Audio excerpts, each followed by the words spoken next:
আসসালামু আলাইকুম ওয়া রাহমাতুল্লাহি ওয়া বারাকাতুহু। সম্মানিত দ্বীনী ভাই ও বোনেরা, আজকের এই ভিডিওতে সূরাতুল কিয়ামাহ এর ৩ নং পর্বের ক্লাস করব ইনশাআল্লাহ। তো প্রিয় দর্শক, আজকে আমাদের সূরাতুল কিয়ামাহ এর শেষ পর্ব। তো প্রিয় দর্শক, আজকে আমরা ৩১ নং আয়াত থেকে একদম ৪০ নং আয়াত অর্থাৎ একদম শেষ পর্যন্ত আপনাদেরকে শব্দে শব্দে ভেঙে ভেঙে সহিহ শুদ্ধ করে শেখানোর চেষ্টা করব ইনশাআল্লাহ। তো চলুন আজকের ভিডিও শুরু করা যাক। أعوذ بالله من الشيطان الرجيم.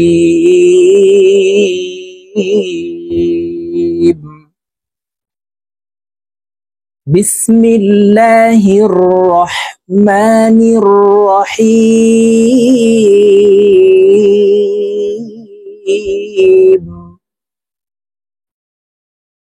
فلا صدق ولا صلى.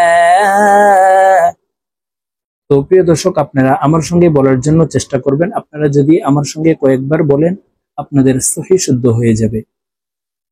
ফালা সাদ্দাক, ফালা, লা এখানে একালিফ টান হবে, জবরের বাম পাশে খালি আলিফ মদের হরফ। ফালা সাদ্দাক, তাসদীদ ওয়ালা হরফ দুইবার উচ্চারণ হবে, একবার পূর্বের হরকতের সঙ্গে আরেকবার নিজ হরকতের উচ্চারণ হবে। তাহলে এখানে দেখুন, আমরা বানানটি এইভাবে করব: সদ দাল জবর সদ, দাল জবর দা, সদ্দা। ফালা সাদ্দাক, আপনারা বলুন, আমার সঙ্গে বলুন। ফালা সাদ্দাক ওয়ালা সাল্লা। লামের উপরে খাড়া জবর আছে, তো এই লামকে একালিফ টেনে পড়ব।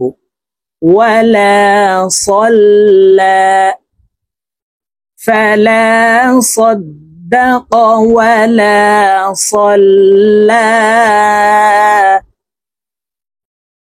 ওয়ালাকিন, এখানে গুন্না হবে, নুন সাকিনের পরে ইকফার হরফ কাফ আসছে, তো এই নুনকে আমরা নাকের ভিতরে লুকাইয়া গুন্নার সহিত পড়ব। ওয়ালাকিন কাযযাবা, কাযযাবা, ওয়ালাকিন কাযযাবা ওয়াতাওয়াল্লা, ওয়াতাওয়াল্লা,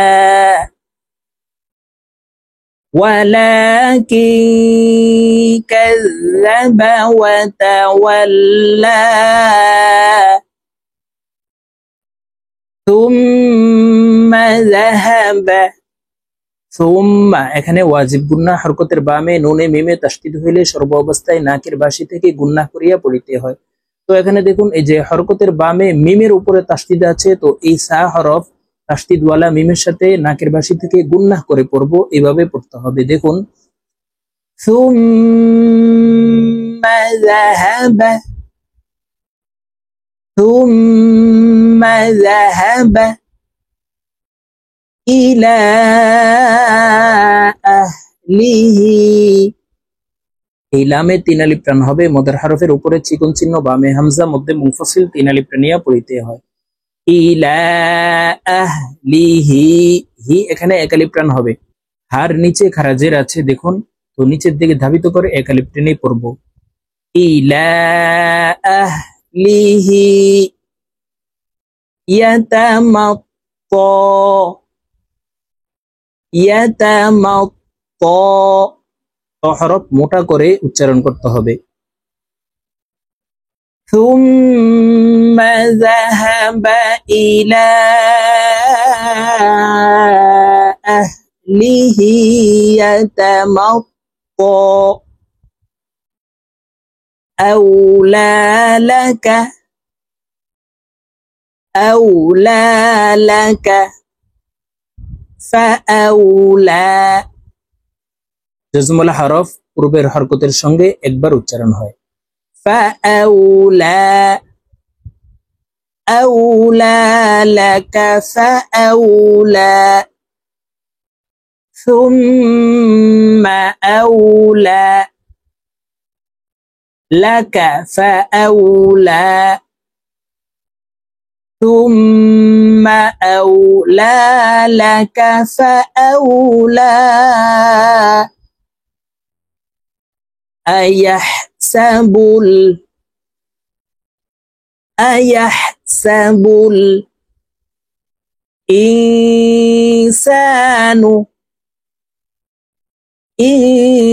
الإنسان أيحسب الإنسان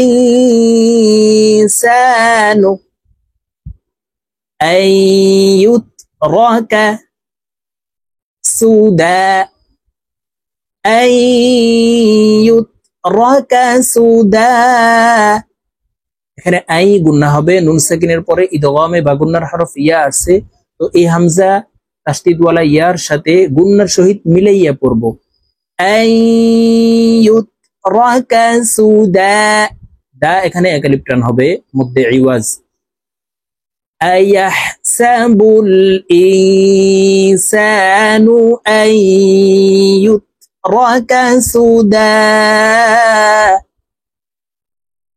ألم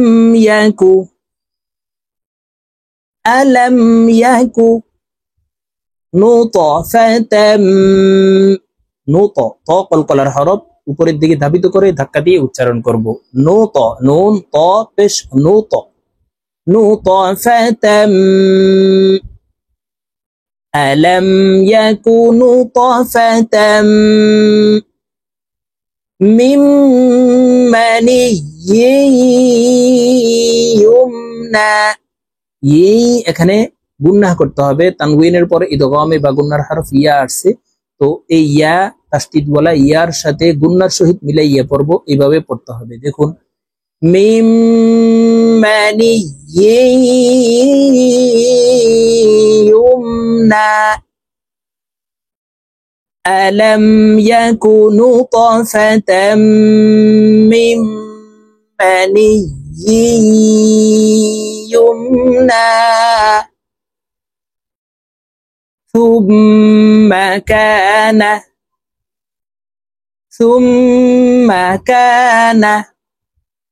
علقة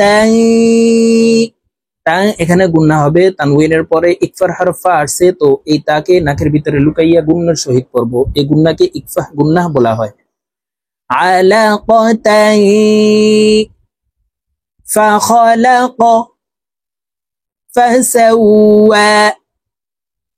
فخلق فسوى ثم كان علقة فخلق فسوى فجعل منه এই হা তাসদীদ ওয়ালা জাকে ধরবে হুজ فجعل منه زوجين الذكر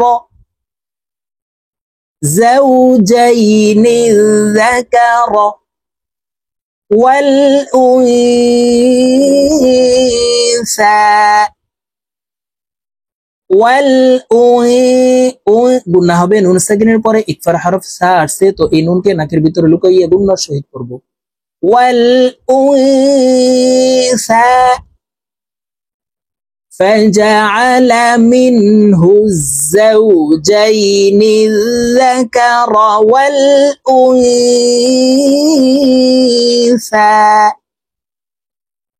أليس ذلك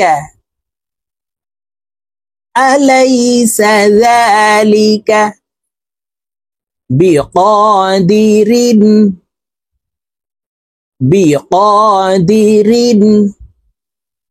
على أن